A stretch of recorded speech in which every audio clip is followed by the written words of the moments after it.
synthesis from surveys, interview transcripts.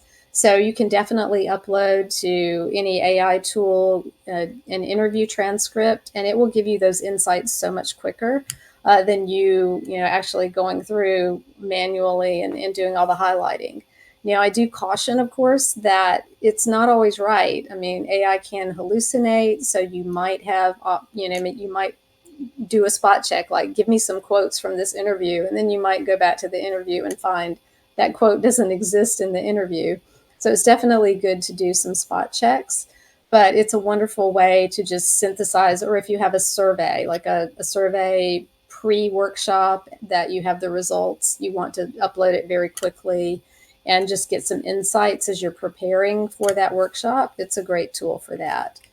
And then another one that I have used, yes, and Google Classroom just came out with everything. It just, I'm still trying to understand all the different things that came out in Google Classroom. So that's another tool. If you're an instructional designer, it's like a go-to place now. It's like Magic School or School AI, and you can go and just put together, you know, instructional units. It's really a great tool.